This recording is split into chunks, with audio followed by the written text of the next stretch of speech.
le cardinal ne représente pas l'Église catholique tout entière, ni un évêque ne représente pas l'Église catholique tout entière.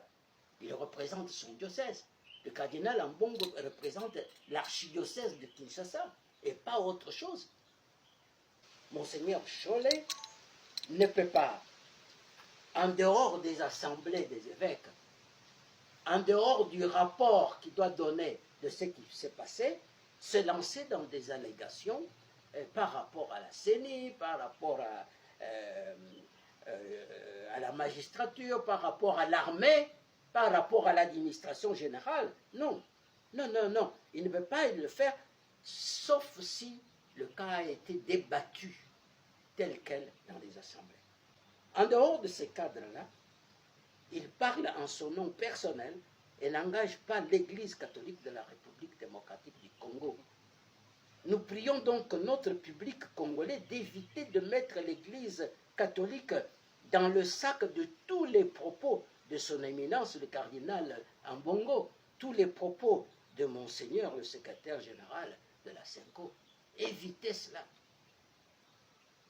J'enjoins à notre peuple de soutenir le processus électoral en cours, car ce n'est pas le moment de s'arrêter à ces imperfections.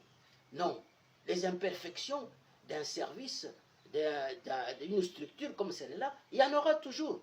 Mais nous ne pouvons pas nous arrêter aux imperfections, prétexter des imperfections pour boycotter tout le processus électoral qui est en cours et qui va vers son terme, soi-disant il y a des imperfections. Non, il y en aura toujours.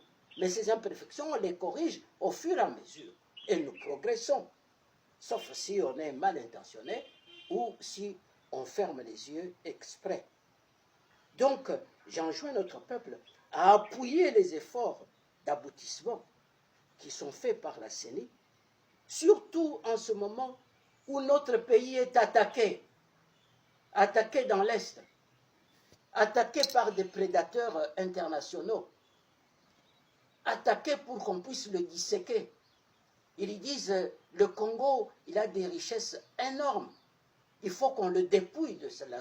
Nous devons dénoncer le fait que des pasteurs utilisent la chair de la parole de Dieu pour pouvoir marteler des opinions politiques dans la tête des fidèles qui ne peuvent répondre directement durant une célébration liturgique. Et à mon avis, de telles pratiques de la part d'un pasteur, d'un célébrant catholique en plus, est une profanation du culte chrétien, une profanation de la célébration, parce que le lieu de la célébration, c'est le lieu de la proclamation de la parole de Dieu, de l'amour et de la proclamation du salut en Jésus-Christ. Mais que cela ne devienne pas le lieu d'installer l'Église comme donneur de leçons à l'État, ça c'est une supercherie. L'Église peut donner des conseils, l'Église peut indiquer des voies de redressement, d'amélioration, mais l'Église ne deviendra jamais celle qui supervise les institutions de l'État. Non. Ce rôle est dévolu à des élus chrétiens. Nous avons des élus chrétiens qui œuvrent dans ces institutions. L'Église ne va pas remplacer les agents de l'État par ses propres agents pour pouvoir diligenter le Parlement, pour pouvoir mettre ces gens devant l'économie, pour pouvoir mettre ces gens dans la magistrature et nous enseigner comment régler la justice. Non, ce n'est plus là notre rôle.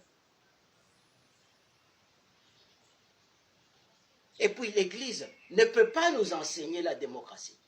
Nous le savons très bien, nous qui sommes dans l'Église.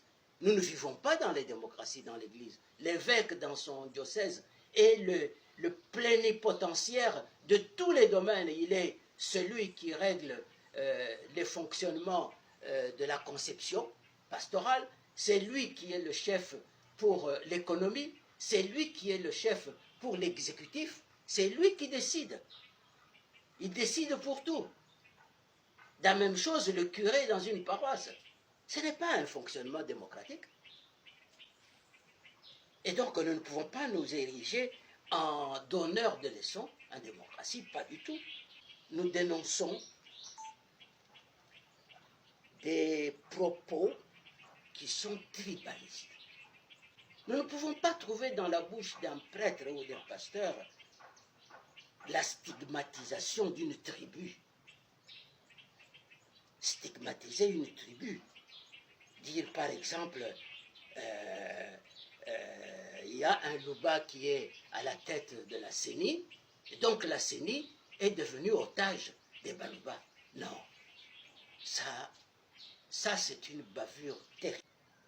Mais ce sont des interventions qui, en dehors de ces lettres de la Cinco, qui débordent les cadres. Comprenez? Les interventions du secrétaire général de la Cinco, les interventions d'un évêque en particulier. Nous avons vu des évêques qui osent publiquement dans la liturgie présenter Katumbi comme l'homme de foi modèle. Hein?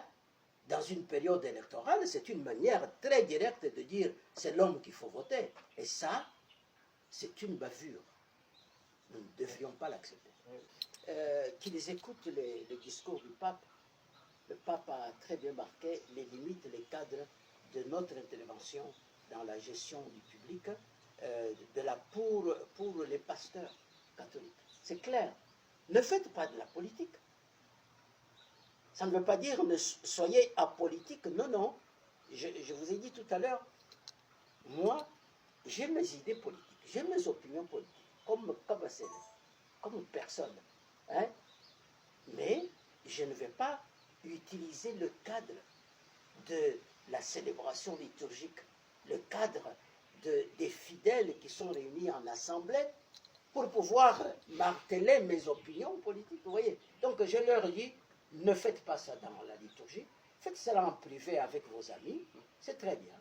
Dans une maison, dans une, même si vous êtes invité comme, je ne sais pas, un anniversaire, un mariage, et que des gens, des proches de votre famille vous sollicitent de dire votre opinion, oui, je peux leur dire, votez celui-là, etc. Mais dans l'église, non. Ça, c'est le lieu sacré. C'est le lieu sacré. Respectez le sacré. Ne profanez pas l'église de Dieu.